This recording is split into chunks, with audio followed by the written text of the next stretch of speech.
excited. Hi, Scott. Hi, Lynn. How you doing? I'm doing fabulous. I feel like a new person. I went and got rid of my gray, so you'll see the last shows to know. I feel brand new, man.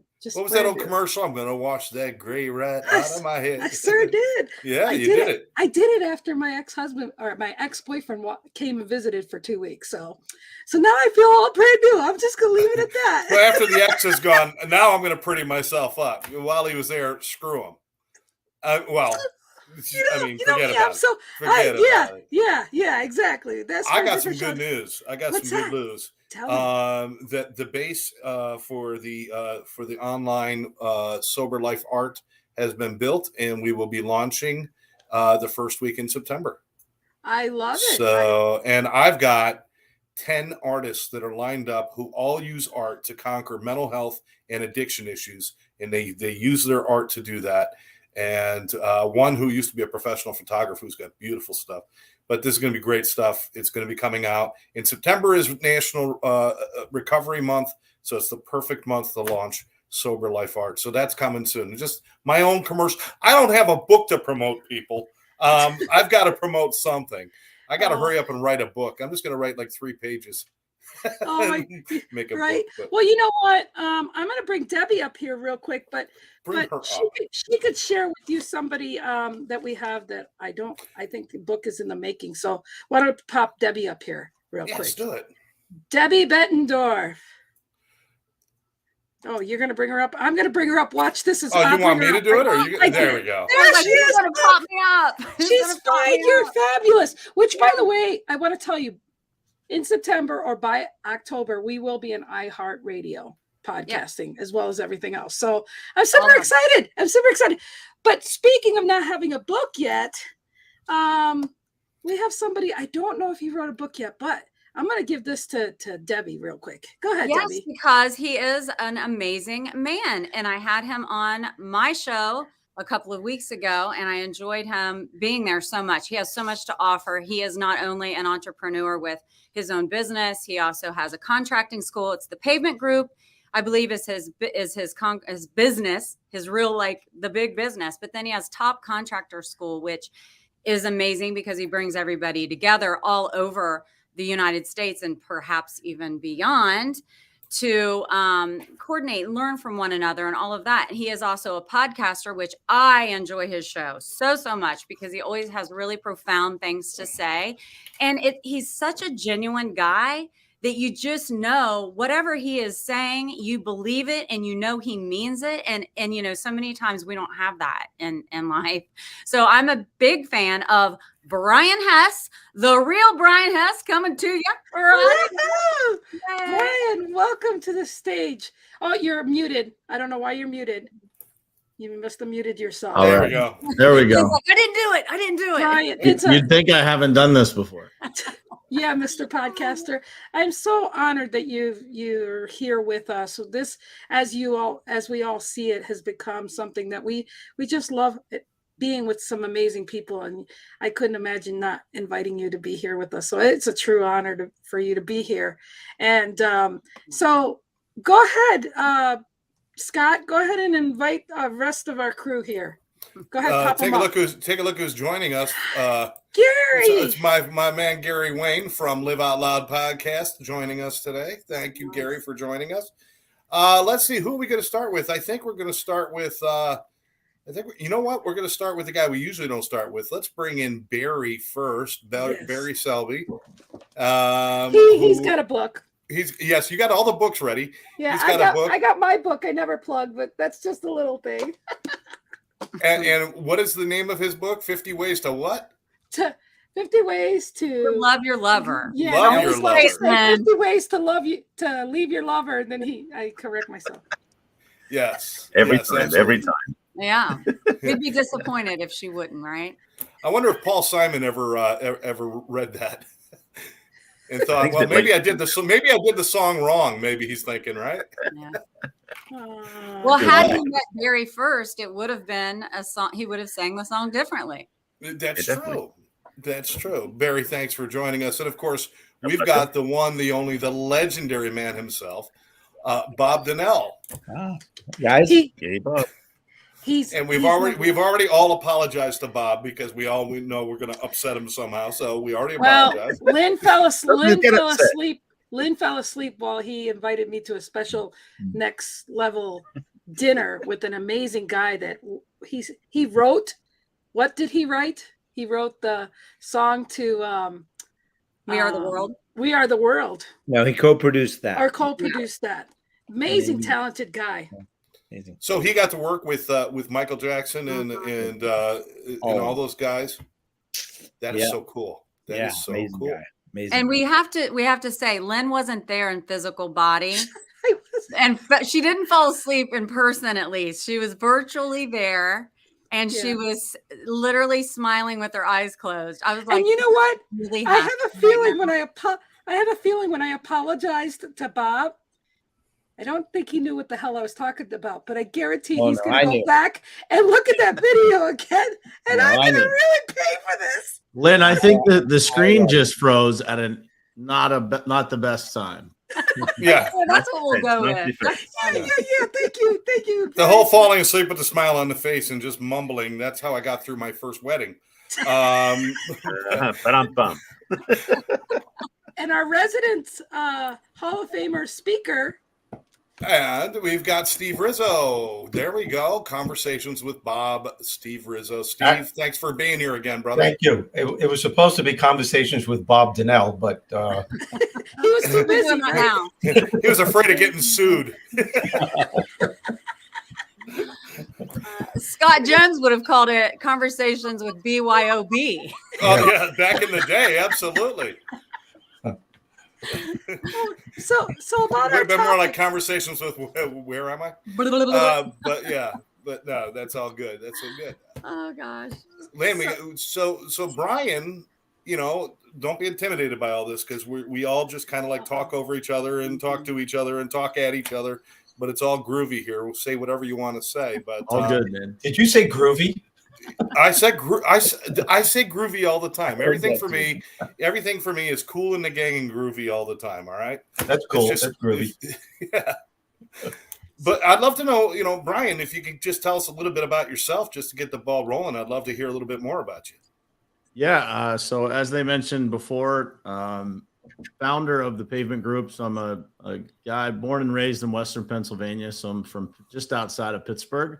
From a small little town called Uniontown. My dad was a steel worker. My mom stayed at home. So kind of the traditional family upbringing. The rare part of my story is that I didn't start into entrepreneurship until I was 38 years old, which I get a lot of flack for this. People like, it's never too late, which I agree with, but it is rare for people to start businesses later in life. So that's kind of a cool story. So I worked in corporate America for about 10 years and then made my way into the construction industry. I moved from Pittsburgh down to South Florida, found my way into construction, eventually figured I should probably stop working for people and try to take the leap on my own. Did that when I had 3 kids and my wife was staying at home. So that was also an interesting journey to have. And so at the same time we started the Pavement Group, I founded Top Contractor School, which, the mission of that was to take the knowledge and the resources and everything that I had learned over my career in corporate America and beyond that, and be able to give it to the folks in the construction industry. I just saw a really big gap in knowledge and access to resources that people had. Lots of people in the trades are really good at what they do, but the challenge is filling in the gaps of, what it takes to build and scale the business side of things. And so I have Top Contractor School, the Pavement Group, and then we started and sold a digital marketing company for contractors called Lead Revenue. So we scaled that to a couple hundred contractors over the period of 2 years from 2020 to late last year, and exited that company successfully as well. So I have 4 children, a wife. I still live just outside of Pittsburgh. So I moved back from South Florida, and then I would finish with, I just love what I get to do every day. And the topic tonight is on values. And I think that is, one of the things that I enjoy the most is that I'm surrounded by a bunch of people that I like to say are not just like-minded, but also like-hearted. And I think that, when you surround yourself with those types of people, life is just extremely fulfilling. And so that's a little bit about me. Excellent. Where in South Florida are you? I was in Fort Lauderdale. So I lived in Fort Lauderdale for 5 years. Oh, I'm in Davie. Oh, awesome, man. I actually lived in Plantation Oh, okay. right All before I moved back. So I moved back in 2015. And they have a construction consortium training school, something like that in Jersey too, but it's run by the mafia. So, Hey. hey, yeah, hey, because you know it's true. That's why. All right. Somebody's in it. Yeah, and that's why he came in to talk about his values tonight. He's talking about my values. Someone's going to be knocking on your door in about 10 minutes. Don't laugh. I'm waiting for my daughter to come and pick up my granddaughter. So that would be true. Just saying. Just saying. Sweet, Oh, he doesn't have my cell number. I better watch out. God, what a great group. Oh boy. So Scott, what made you think of this topic for tonight? Well, it's where do you place your values is something that is important to me. I mean, you guys know what I do. I work with people with addictions and mental health, and I work with people who are both brand new in recovery and people who want to help other people. So we have our training centers, and we work with first responders. But one of the things I find is that one of the things is lacking in people when they're coming out of the addiction world and trying to build a recovery life is that they don't have healthy values. They worship things, or they want things, or they even love things. It's like how can somebody take alcohol and drugs to an excess, alcoholically and as an addict, when they have children waiting for them at home? And it's not because they don't love their children. It's because they don't value that love. They don't put the right value on that, so that they think it's always going to be there. They take it for granted. They don't think about the care it takes to take care of those things. So I spend a lot of time teaching people not just to appreciate things, but to put the real value in it. So, I mean, and I see people chasing money sometimes. I want to make a buck just like everybody else, and I want to succeed like everybody else. But the value in my success is not about the money or me driving a better car. It's about me having the freedom to build more and help more people, or to do something like that. It's about finding that value. So I'm just curious about, where you guys, because all of you are driven to help other people, which amazes me. Even our new friend, Brian, I mean, you're talking about taking your knowledge and wanting to help other people. What values is it that you have found in your life that leads you to be of service to so many people? I mean, I guess I'm curious about that. It's not just the things that we like or that we're grateful for, but where do you find your value? And I think it's an important question. And a lot of people are lost in that. They don't find the value in things. I know a lot of very rich people that are very miserable, and they have everything anybody could possibly want, but they don't value it. It's an asset, but it's not a value in their life. I hope that makes sense to you guys. And any twist you want to put on that, and just for God's sake, don't tell me I'm wrong. I'm sorry. That was the sideways. Not this week. Yeah. Well, so crazy. I remember watching Brian, you on one of your podcasts. You talked about being successful and making money to be able to go and do things with your family, create new experiences, because that is what you value. I remember watching that. You say that. Just not to tell you what to say, but I got something from that. Perfect setup for you, Brian. You don't even have to answer now. You can just say ditto. I think, this is an interesting topic because there's so much going on in the world right now that's attached to this topic, or the lack thereof in values. And I think, without values, people are lost. And, I think that it's a two-way street, really. Because, Scott, I'm sure you deal with a lot of people, and in the construction world, we have a lot of second chance folks that end up in the construction industry. And so this is a pretty common topic that we talk about in Top Contractor School. It's one of the things that we focus on the most is really, recruiting and attracting and retaining those companies that have a strong core value system that they operate from. And what I've found is this: there's two things that really establish value for people. Sometimes it's external. Sometimes they don't value themselves enough, and so they have to borrow the fact that they value maybe their children, as you mentioned. That's something that can pull them out of the darkness that they're in temporarily, or maybe they find the value in themselves, and that's enough motivation to kind of just get them just a little bit of light, right? Where they can leverage that. And I always say sometimes you have to borrow courage from somebody else until you can, develop it yourself. But for me, it's the motivation for me, as you asked earlier, for me, it's always been, I've always seen the value in other people. Like I've always been able to look at people, and I listen as I'm listening to you guys talk, and recognizing other people's gifts, I think, is a great way to extract value in people. And if you're a good listener or you're observant, there's very few people in the world that will ever recognize what your true gifts are. And if you guys think about it, you think back to when you were a little boy or a little girl, the number of people that in your life that ever saw something different in you, for me, that was my grandmother, right? And she always knew that this person that I'm operating as today was in there. And I don't think a lot of other people did, right? And so she saw value in me the same way that I try to find value in other people. And so I think that it can be developed and really pulled out of people in a variety of different ways.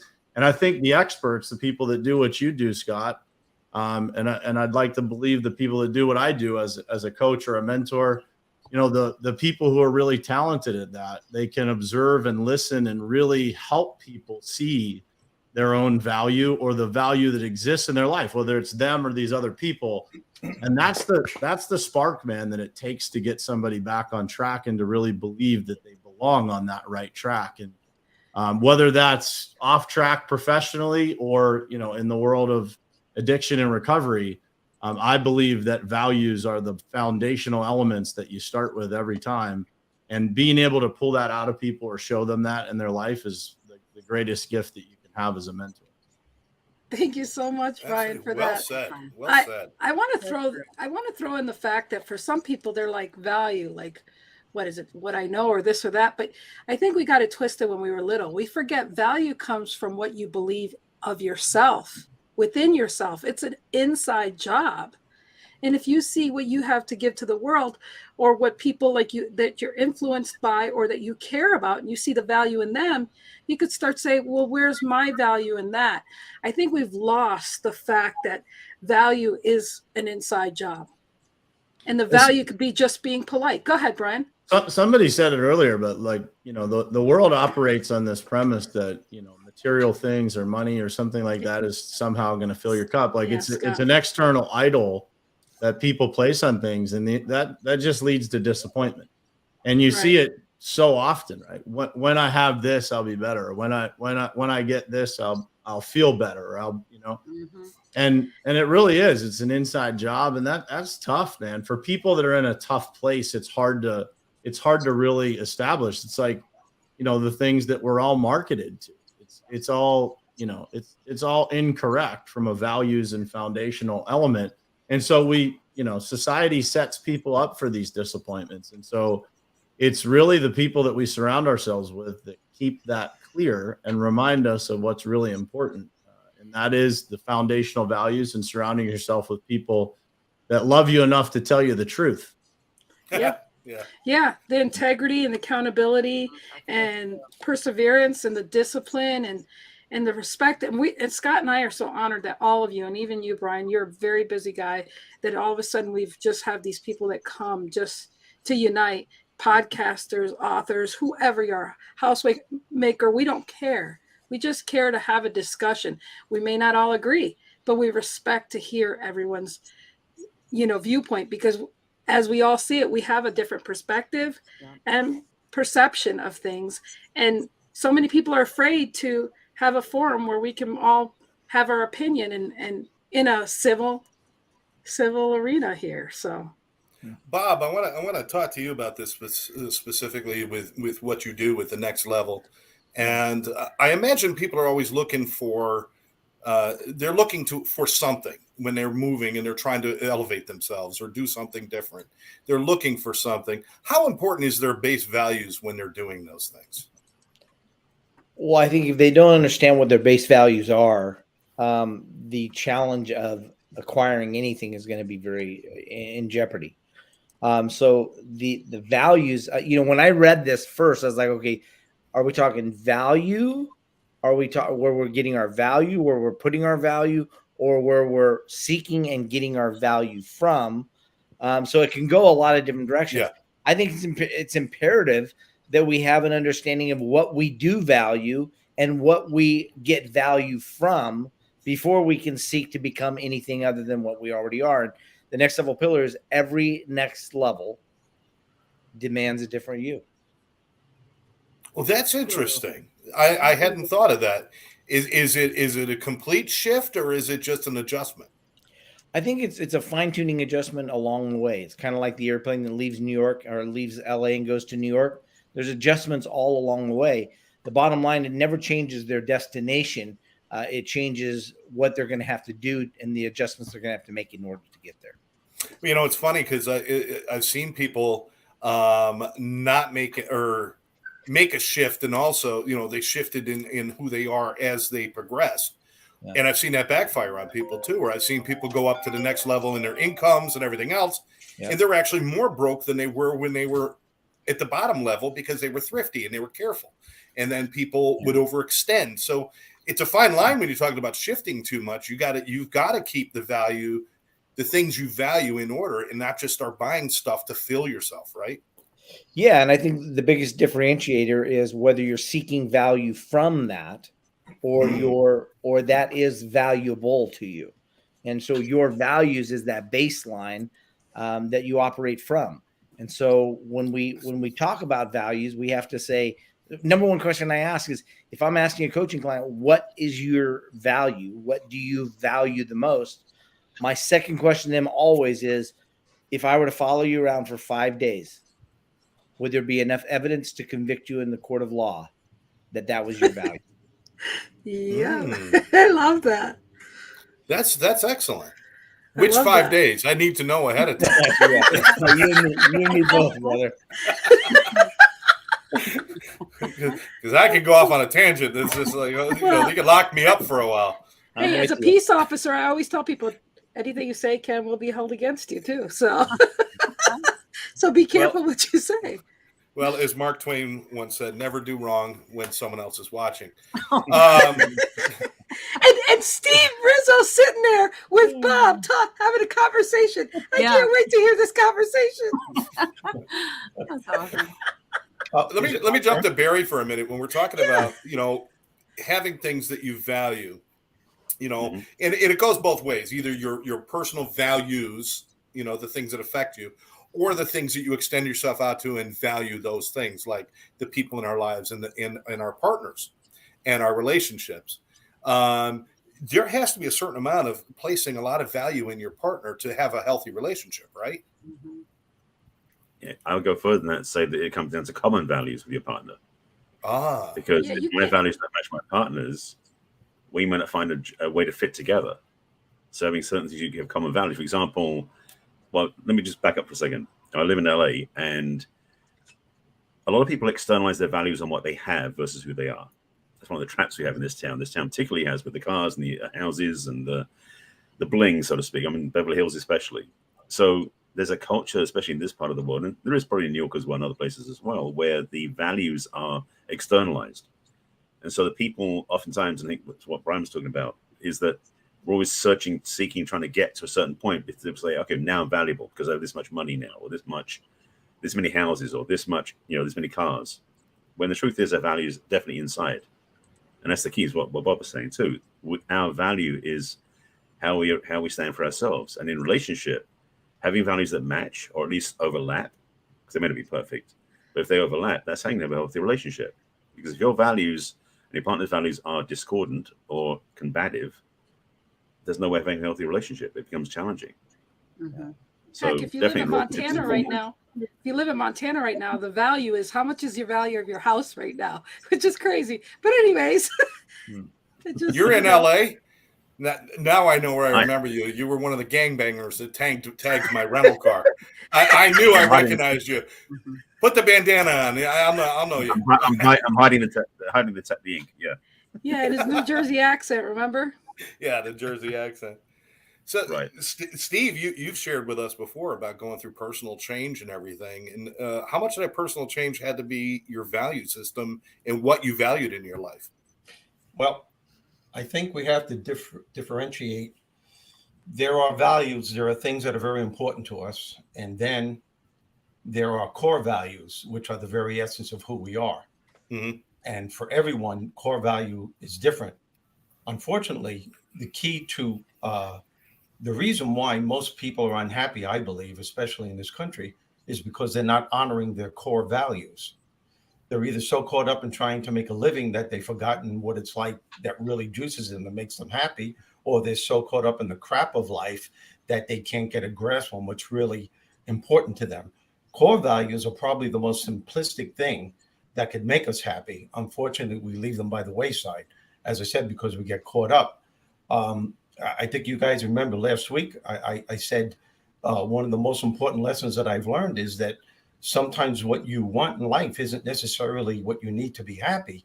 For the most part, what you need feeds your soul. What you want feeds the ego. And every now and then you have to stop and ask yourself, which one am I feeding now? Mm-hmm.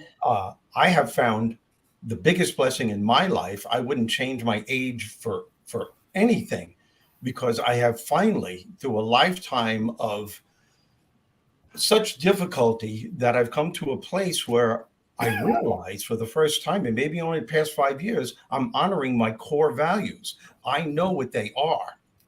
And one of them is taking time for myself.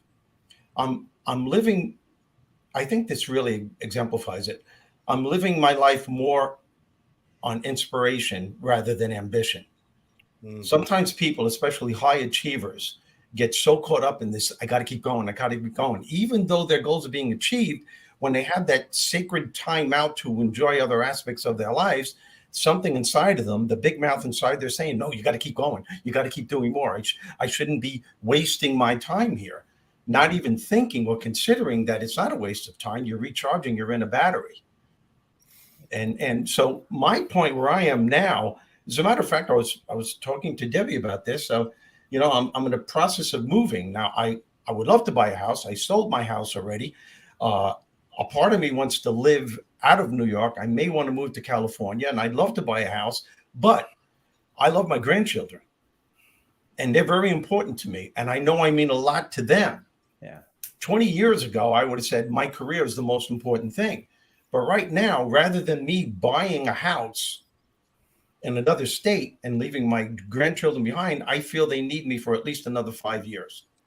And I want to be with them. That's my core value. That's very important to me. So I'm honoring that. So I'm renting a place for now. I'm very happy where I am. And I've accomplished more, Scott and everyone, in these past 5 years of my life than I have in my entire life. And I've done it on inspiration, not ambition. And I'm doing less to get there. Amen. I'm doing less to get there. And it is absolutely amazing. And I've heard this by so many of the spiritual gurus out there, is the key is just to believe it. It's going to happen. Do what needs to be done and don't exert yourself. And most people are doing that to the point where they're just disallowing their core values to come into play. I don't even know if I said this last week. I know a woman who was climbing up the corporate ladder, and she had 2 young girls, and she was coming home. Even though she felt she was successful in getting there, she was missing something very important, and that was she wasn't tucking her girls into bed. She wasn't spending quality time with them. Now, that's a core value for this woman. Yeah. And as much money as she was making, and she was the moneymaker of the family, this great thing was missing in her life. But she was smart enough to realize before it took control and consumed her that, hey, it's just a matter of tweaking. She didn't have to take her work back home on the weekend. She didn't have to work overtime to prove that she was that good. So she made a happy medium for herself, spending quality time with her daughters, yet doing what she feels she needs to do. Why? Because she was finally honoring her core values. I can give you a million examples. Well said. Well said, Steve. Amen. It's funny. I was just telling somebody, I think Sandy Archer today, it's like, Tuesday, Wednesday, Thursday, you'll see me doing lives and you'll see me with other people. I'm doing things behind the scenes for all the productions and stuff I'm doing. But you know what? When I get on Facebook, I go love on people. I pray with them. I do all these things, give kudos, but it's not about me posting. I could give a crap about that, And so it's just the value to me is to let people know they may not see a post for me for a couple days, but I'll spend time, giving love and putting in words and whatnot. That's what's important to me because I've gotten so busy. I don't have one-on-one, whatever, but that's more important than me just making a post. And I mean that, I rather have attraction marketing than, all this other stuff. So again, maybe we should start talking about some of the little values or things that just mean the most to us, and take it from there. So whoever wants to start, maybe the square in the center, I don't know. Well, let's go. Well, I want to give Debbie a chance. I just want to mention something Steve had mentioned, people traveling and going around the world. And there's people that they got 1 million airline miles. I mean, they got 2 million air miles. Not one of those airline miles brought them closer to themselves. And that's the journey that nobody takes. Everybody wants to go see Stonehenge. Well, why don't you check out the mysteries that is you and find out more about what you'd value and what you might discover are amazing things. That's the real journey. But Debbie, I want to give you a chance to really respond to this because you kind of, if you're looking at it, there's your book, Find Your Fabulous.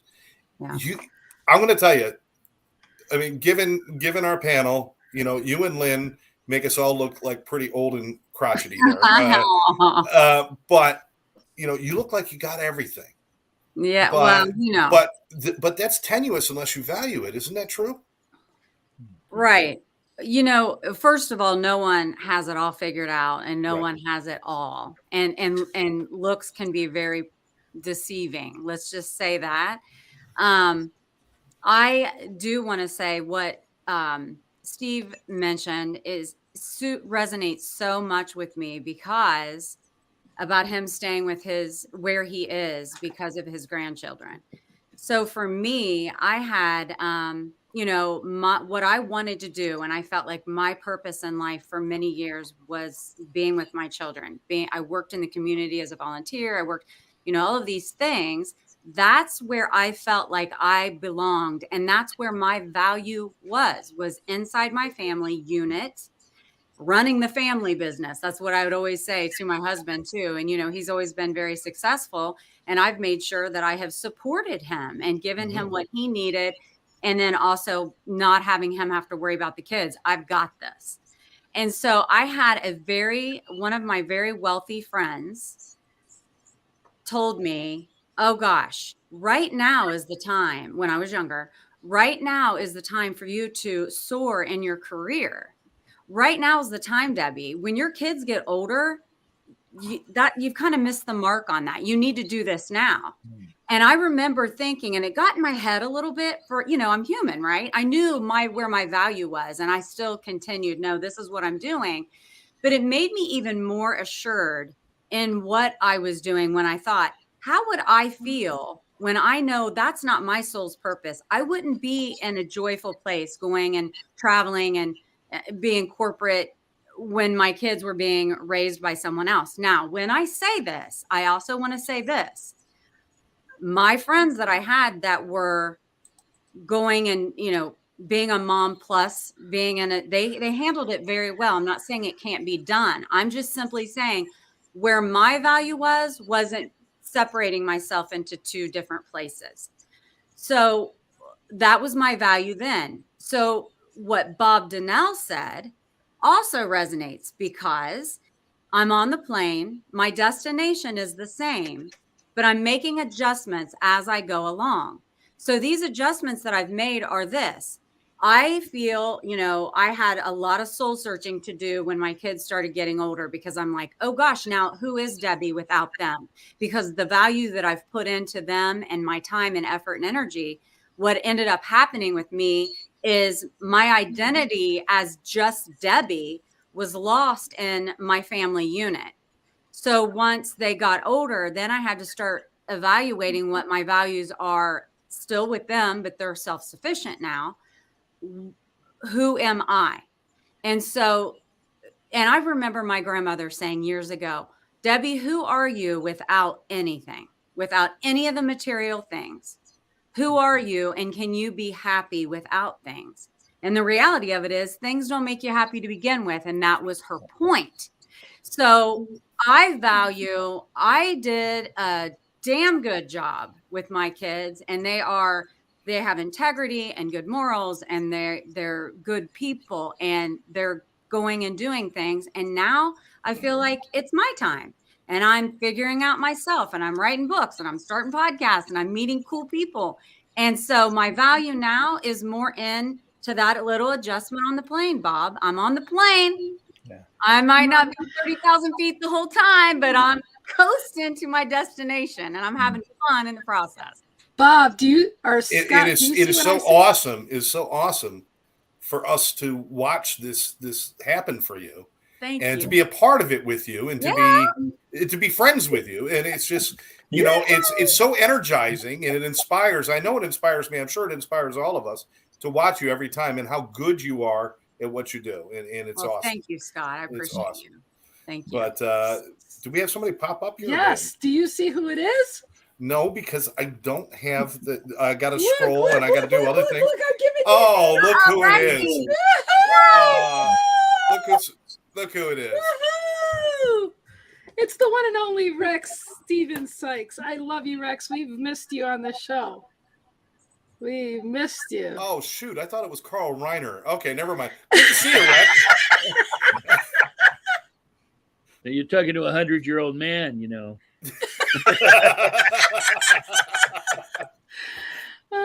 Thanks for joining us, everybody Rex. Here too. So look at who's here. There's Debbie, awesome.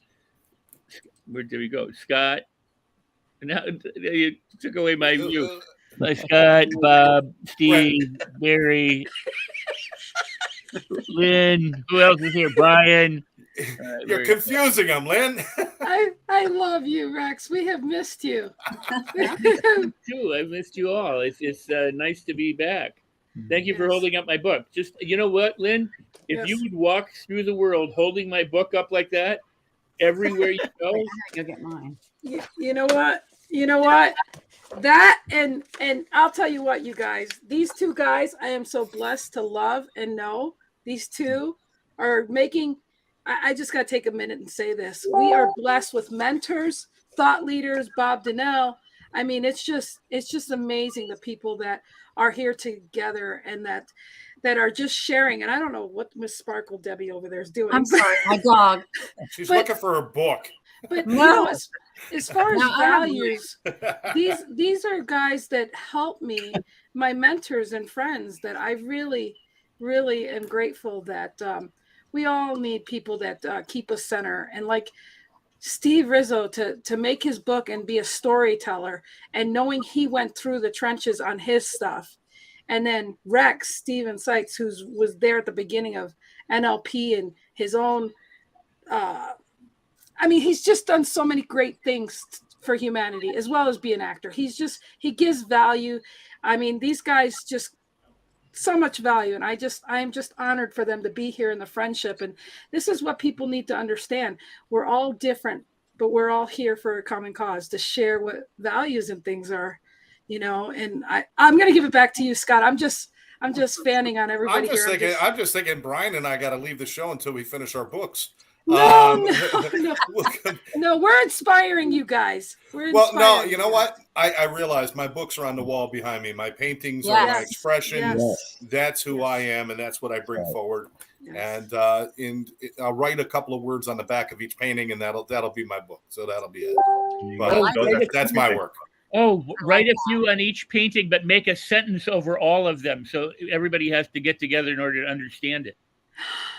Love that. That's a great way to bring the world together and make people think I'm crazy. Rex, I love that. And Rex, do you want to share I love that. You want to share real quick that the fact that Scott is doing the 27 group, and if you want to mention about Rami, how he did a play about the 27 club. Oh. He's done the paintings, and they're just amazing. Oh yeah, no, truly, and we were blessed when we were at Ramey's house because Ramey's produced a show with lookalike artists performing the songs, and what a treat! I mean, what a true treat. So to be there live for that, and then to have your work, your body of work, honoring those people who left the planet at 27 after a certain amount of fame is truly unique and very cool. Well, thank you. Appreciate that. You're beautiful artist. I mean, yeah, no, fantastic. I appreciate that. And like I said, Sober Life Art will be launching this month in September. And artists from anybody who uses art to deal with addiction, mental health, trauma, will be able to sell their art on there.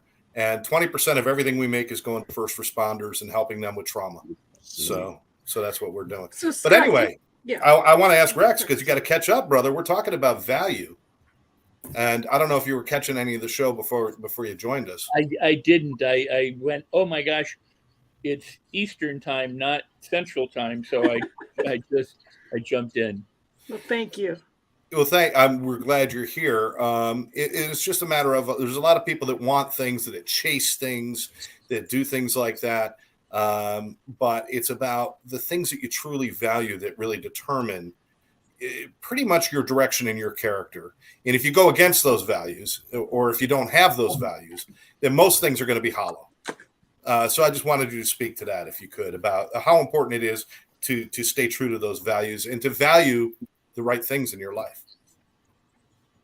Wow. Well, I'll answer it this way. I never wanted children. I never thought I would ever be a parent. It was the last thing I ever would even entertain. And I married a woman who didn't want children either until she did. And then I was faced with a choice. Do I say, no, I'm not going to do this, or what? So after trying to stall her for about a year, I went, I'm a learner. I didn't want to get married either, but I did, and I'm enjoying it. So, I could learn to have kids and enjoy that too, I suppose. And so I said, okay, we can have children. And when we had children, the first one, I was blown away. It was the best thing that ever happened. And I turned to my dad after both children were born. I said, you can take anything I've ever done in my life and trash it. The best thing I've ever done is to have kids. And they are truly a gift to the planet. And I got divorced when one was about 6 and the other was 2. And I was then a stay-at-home dad. I had my children about 85% of the time. So I said, and 9/11 had happened, and I had been in Australia when my daughter was born, not when she was born, but shortly thereafter. And I realized, to get back from Australia to the United States takes about 3 days. So if there were an emergency, I wouldn't be able to get back in time. And I was gone for 6 weeks when my daughter was maybe, under a year.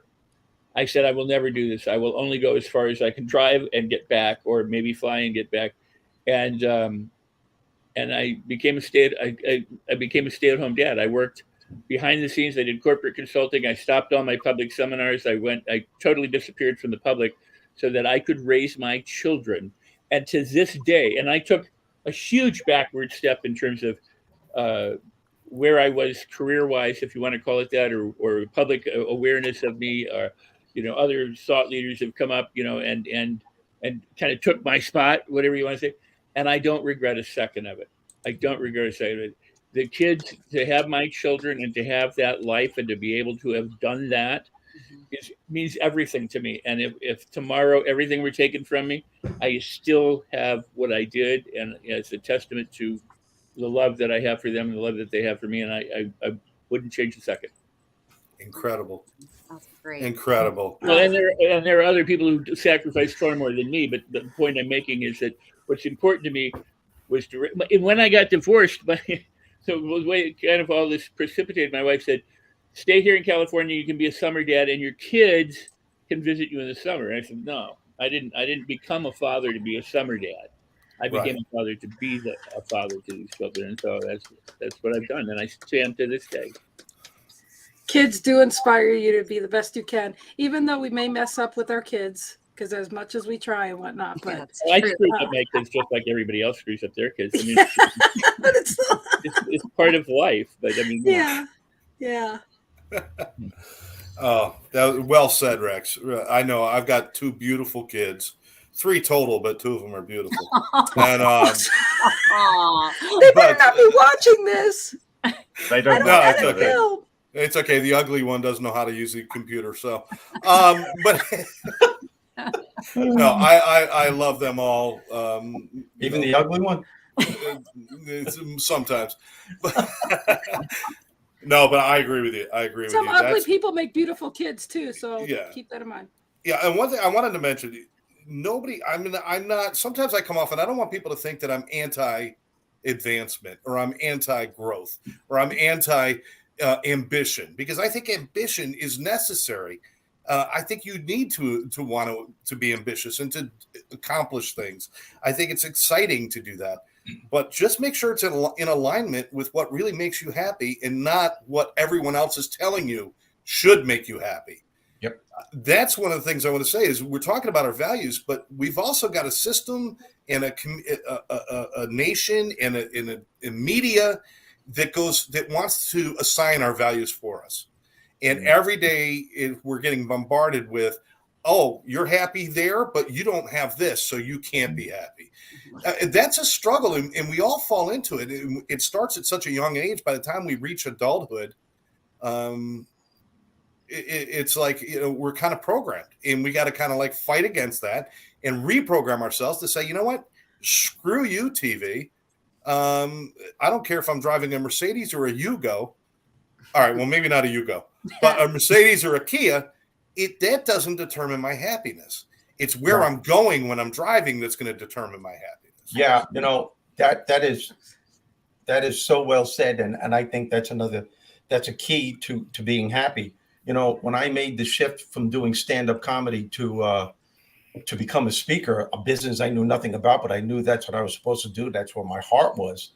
I had all my peers. As some of you know, my roommate was Drew Carey, and we had an argument, and he said, you're not going to do that speaking crap, are you? And I said, yeah, I have to do this. He goes, how could you do that when you're so close to making it? And that hit me right there and then when I said, how can I be so close to something I don't want anymore?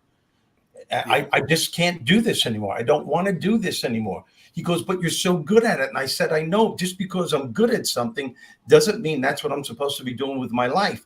And it's very difficult, Scott, to follow your heart when you're really good at something. But if you do, and if you listen to that higher part of yourself, your authentic self, you will win every single time. That's honoring your core value. And it took me years to figure it out, because every now and then when I went into the motivational field, I started looking at all my opening acts who have all the sitcoms and all the TV deals and movie deals. And I'm thinking, holy shit, that every now and then I would say, did I screw up? Did I make a mistake? I could be there. But you know what? No, in the long run, I'm where I am, and it's where I'm supposed to be.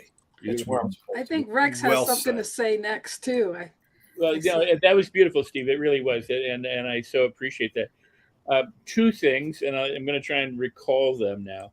One is, sadly, in the self-help personal development arena, so many of the thought leaders buy into what Scott just said, and then I'll come back. But, so many people say you got to have a better car, a better house, a better pocketbook, whatever it is, in order to prove your worth or to prove that you're worthy or successful, when all they're doing is falling into all they're doing is preaching the same programming that society's been pushing on people forever. That doesn't mean you shouldn't have those or couldn't have those, and certainly you can't enjoy them if, whatever you want to do. But it's more about being than it is about having. And I know so many millionaires and billionaires, I've been in their homes, I've worked with them, who are unhappy having everything that they want. And to Steve's point, a friend of mine, we're walking on Sunset Boulevard, and he had blown up in terms of the film business and just became huge. And I said to him, is it everything you'd hoped it would be? He said, you know how you hope and want and dream and pray for things, like you both, because we both came up together. I said, yeah. He says, and then you get it? And I go, yeah. He goes, then you don't want it. And I went, what? And he started to tell me all the reasons why, now that he was a huge success, what he couldn't do, what he was prevented from doing, and all the obligations and things that he didn't account for before he was successful. All he thought was, I'll be a famous actor, but he didn't realize what that meant. And then he was like, I really don't want this. And so to your point, Steve, and to what you're talking about, if it's in your heart and it's authentic, you can be. I know so many people who are broke, have not a dime, and are living wonderfully glorious, happy lives with beautiful relationships, and they're thrilled, with their family and whatever. And then I know lots of people who are wealthy who do the same. They're happy too. And then I know both the poor and the rich who hate their lives regardless. So it isn't what you have or don't have. It's who you are. Yep. I think Brian wants to say something. It too. reminds me of the two tragedies in life, Rex. The two tragedies in life. One is not getting what you want, and the other one's getting what you want. What were you gonna say, Lynn?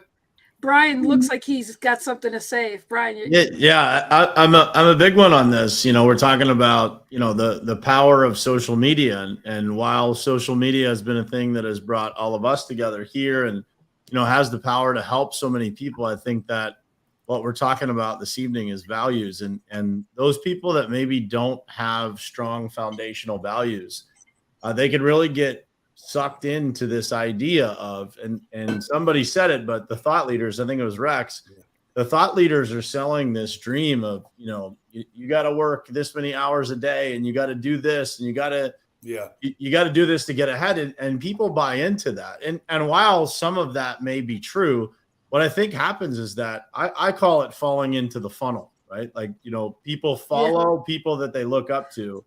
And I tell the folks that I mentor all the time, like, get out of the funnel, man. You're listening to this person tell you it's not the same conditions. It's not the same scenario. So you can't just run somebody's play and it work out exactly the same way that it's going to work out for them. You do have to find yourself, and then you have to follow the tips and the guides that are out there that enable you to do it faster, but you can never lose yourself in that journey. And I think that, the power that social media has over people, being able to search and find and, lose 50 pounds in 30 days, it's just another version of that the people are being sold. And it's this feedback loop of, they just want more information, but they don't actually go and execute on it. And they have these dreams, and everybody's taking pictures next to an airplane that they don't own, and, all this fake idle stuff.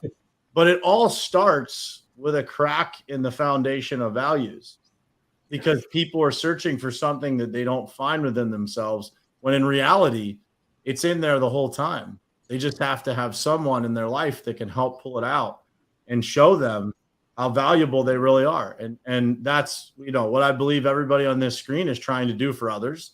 And the more that we can do it for others, and the more that we can show them the light that's inside of them, the more they can push out the darkness that exists in the world that can trip people right into a hole. I want to know the website for the 50 pounds in 30 days, please. Hey, if I don't start losing weight, I'm going to end up being a male stripper at an all-you-can-eat restaurant. Okay. Listen, Oprah couldn't buy the best pill. She had money, could buy anything. They couldn't buy her that. So step next to Oprah on that one. But then she owns Weight Watchers. Lynn, we got to do a wrap up, don't we? Yeah, but I'm enjoying this, so we're going to be maybe an extra minute or two. I'll be late. Scott Schilling isn't here, so he's where I'm going to be at in a little bit. But anyways, you'll probably just fall asleep on him anyway. So stop. Yeah, no, but it's really important to say that it's better to follow people that, like Steve Rizzo. He's young at 70 right now. He's young and he's finding his place and his groove. I mean, I'm 56. I'm starting a TV station. And I mean, it's never too late yet. You can always find a mentor that, like for a woman, like I had lost my first baby. But then when I was going in labor with my daughter, my rainbow baby, I went in the room and I said, do you have any kids? Do you have any kids? They all had kids except one that had dogs. And they're like, push, it's okay. It's okay. And I said, shut up. You got dogs. Yeah. The point I'm saying is you've got to find somebody where you want to be and follow them. Don't go with the cookie cutter of everybody and think that that's the right train for you, because it's not going to motivate you. It's not going to inspire you. Or, everything is an inside job. And, I'm on social media Tuesday, Wednesday, Thursday, doing my thing. I don't post as often as I should. And I said that earlier, but I say it again for this reason. It's not about me. It's about the people that inspired me, believed in me, that have shown me different things to know that I'm not stuck or defied by my excuses. And Rex is a big mentor of that. And I love Steve brings it home with storytelling. And I mean, I surround myself with Bob, and I mean, I surround myself by humble, great people that, you know, we just have to realize our value comes from who we are, but other people see the lights within us. So when your light gets lit by somebody, we have to share.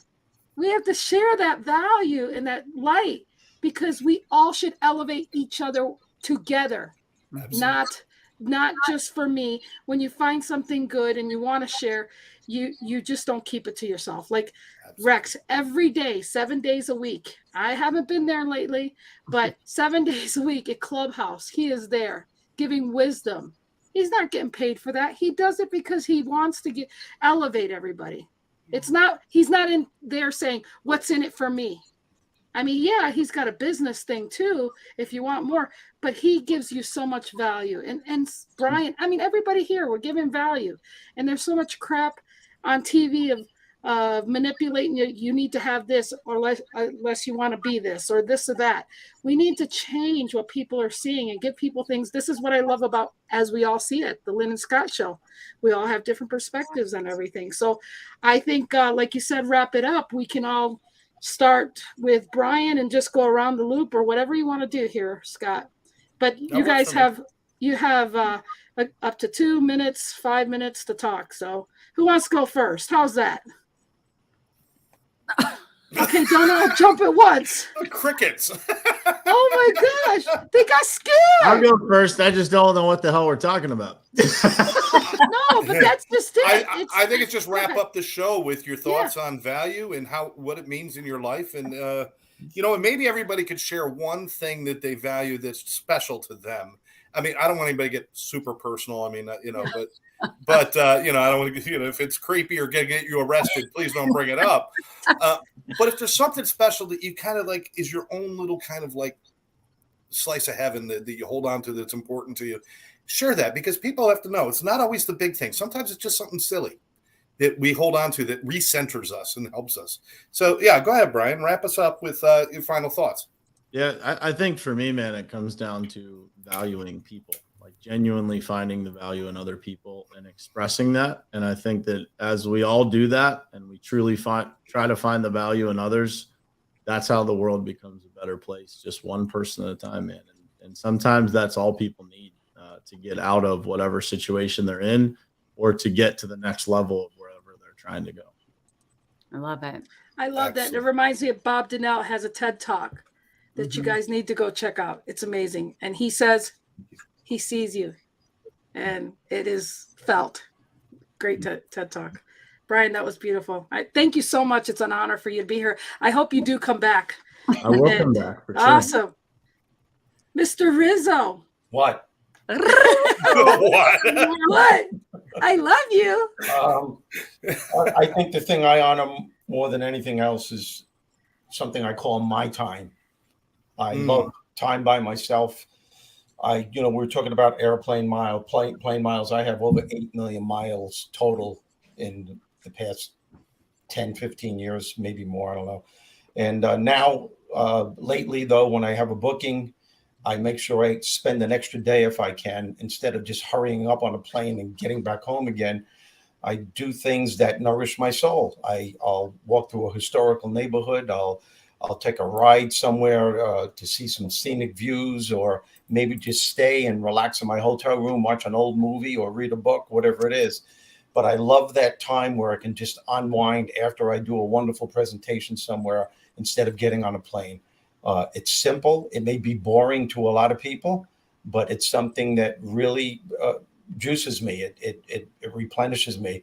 And I value that, and I'm doing more of that. And I think we all have those little things. It's just that we get caught up and we don't realize we should take those time out for ourselves. I love that. This comment for? That's not for Bob Donnell or Steve. I thought that was for Steve. No. I love your hair. No, it's for me. Thanks. It's for you. Okay. Come on. And Debbie too. There you go. Your hair does look good. Thank you, because I just got it done. My daughter did a great job. Mr. Barry. I'm going for two things. For me, what value is: one is being of service, and two is kindness. Oh, yes. When I get a chance to go out in the world, I love volunteering in certain places, and when I can be there just to give and to enjoy, that fills me up. There's no payment, there's no reward. There's a chance to connect and be around other people, is what Brian was saying too, but also just making a difference. And kindness, just open the door for people at the grocery store, or just letting someone else go in the parking spot. Yeah. There's something, again, it's that little warm feeling inside from being able to give. That for me is what value is. I love it. Barry, you're awesome. I love you. Excellent. Me too. I love you, man. My beautiful Debbie. I'm going to cheat off of Barry's paper. That is exactly like kindness. And if I'm out in the world and around people, I love to acknowledge something really great about them and then say it. Or, whether it's, oh, you have less than I do, get in front of me. I mean, it's the little things, like get in front of me in line, it's fine, whatever. But the other thing is getting out in nature. Like, I love that. It feeds my soul. Steve Rizzo said the same thing. So, it's funny to me as I listen to everyone, and it's not the big pocketbook with a big shopping spree that anybody's saying. It's all about love, compassion, kindness. I mean, I love to get grounded in nature. So I love that. It feeds my soul. It makes me feel amazing. So that's it. I love it. Oh, that's great. Love that. Wow. Mr. Bob Donnell. So somebody get Steve a tissue before we keep going here. He better be ready to give some wisdom of conversation with Bob's too. Yeah, I think for me, connection is my highest value. Connection with myself, with others, and then connecting others with others. And it goes back to one of the principles, the next level principle or pillar that says it's better to learn how to think than what to think. And there a lot of what people talked about today so far was alluded to this idea of what the gurus tell us to think and what we need to, we believe. Bottom line is, are we thinking for ourselves, or are we just doing what somebody's telling us to do? And that was probably one of the greatest mentor lessons that I got growing up was it's better to learn how to think than what to think. Oh, you're good. I love that. It's like you have a next level something or other that you do. Something. I love that because it brings right into to Rex here, because Rex is always telling people, you're perfect the way you are. You don't need anything. You've got everything. He's going to tell you all this in a minute. But what I'm saying is that. Oh, yeah, click on steal it back before Spoiler alert. Good idea. But I'm just saying, like be around people that don't mind if you say, yeah, but what about this? And they don't mock you for your thoughts. They go, well, how about looking at it this way? Yeah. Okay, I'm going to shut up and just put him up there. Yeah, I'm just so happy he's here. What if I suck? What? I said, what if I suck? It's life on your terms. Suck it up if you want to. Well, then we got to read Scott's book. The other Scott. Wow, I don't really like to narrow it down to a value, but I would say it's life. I mean, that's why life on your terms is why hanging with my children is what Debbie said. I love walking barefoot. I'm a water baby. I'm outdoors, whatever I can be. And my girl dogs, it is that connection, that caregiving, that ability to interact, the connection that was just mentioned. It is that we're alive. This is a gift, and life is a gift. And being with others who are alive, on this planet at this time is so impressive. It's so wonderful. It's amazing. And I don't ever want to sacrifice a second of not being thrilled. Now, granted, there are times when I'm not thrilled necessarily, but that then becomes that sacrifice. So it's about celebrating everything. And that's why I say celebrate everything, because that's what everything is about, is to celebrate. We get to have our problems. We get to live, with grievances. We get to live with wonderful people. It's all a blessing. So celebrate. And That's what I would say is important to me. What Rex says, you can either have dog shit or dive-ins. I made him a little thing. I should have brought that here. That's for another day.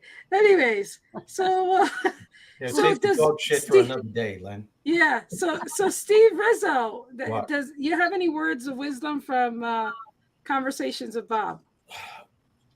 Yeah, Bob will always tell Bernie in most of the chapters in one way or another, be who you are, have an attitude of gratitude, wake up every morning before you take the covers off, just focus on what's working, bless the things that life has given you rather than cursing what life is currently throwing at you, and know that what you think is who and what you become. Gosh, I'll tell you, between you and Rex, I just love you guys. You guys are just amazing. And Debbie and Bob and Barry and I was yes, and I was just gonna say for the romper room call out there. Yes. Hey, to hell with them, Rex. She loves you and I. Just keep it at that. Everybody gets a participation medal. Oh no! I'm just saying. It's a love fest. I love you guys all. I love everybody that watches our show, supports our show. I just love everyone that chooses to be here and spend time with us.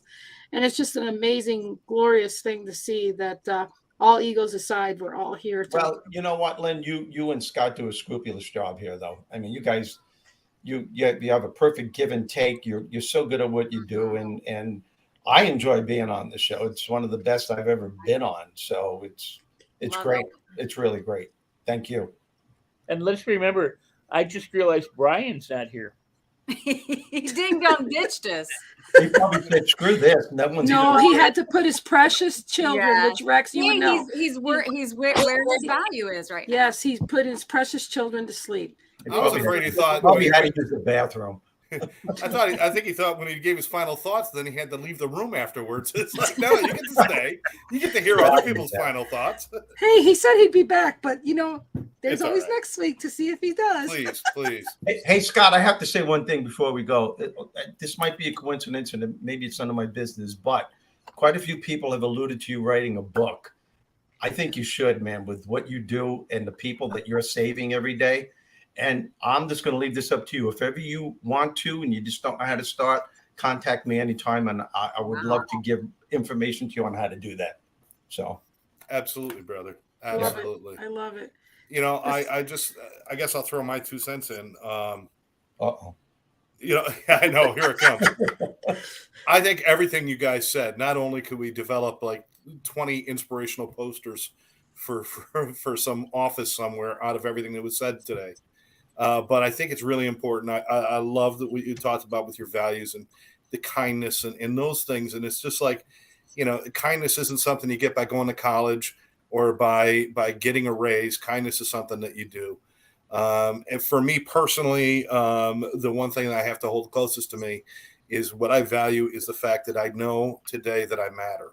I spent 40 years of my life, almost 40 years of my life, believing I didn't matter, believing that whether I was alive or dead, it wouldn't have made a difference in the world, believing that I was a drain on everyone and everything in my life. And it wasn't until I found out that I mattered that I could actually start to live a better life.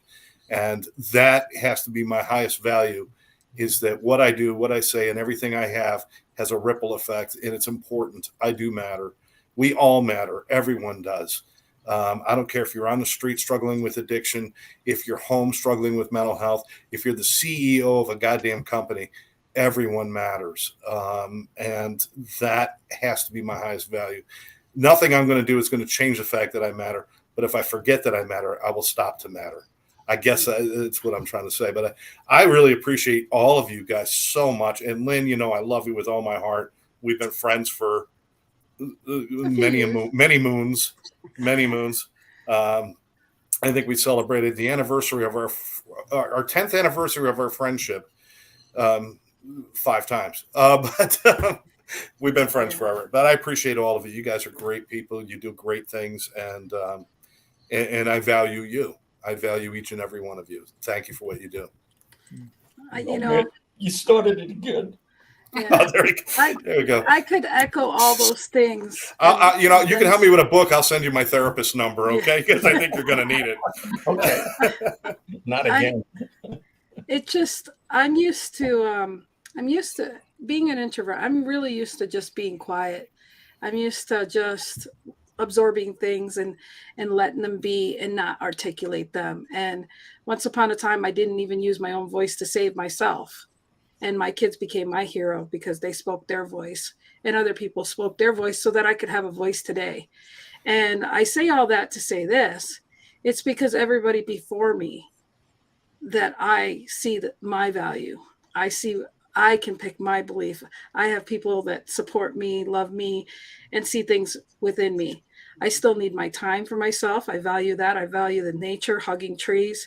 I love peace. I love hearing everybody here. But one thing it's one thing I always have difficulty is seeing. I don't like to see the world at fighting. I don't like seeing people be ugly to people. And so my thing is just to bring in the love and the passion and for people to see that we can rise above that. If that's what we want, that's what we need to be. We need to be the light. We need to be what we want the world to be. And I'm just blessed to have the people that just understand me and love me and know I show up when I can show up, and I do the best I can when I'm here. So for those of you out there that think you can't, you can, and you will. Just don't listen to anybody else. Listen to your God-given gifts of knowing that you can, and you can write your own story in your own chapters. So I love you guys. It's 1:11. We need to stop right there because that's a good number. Mm-hmm. So we're out of here. I'm stopping it. Keeping me safe and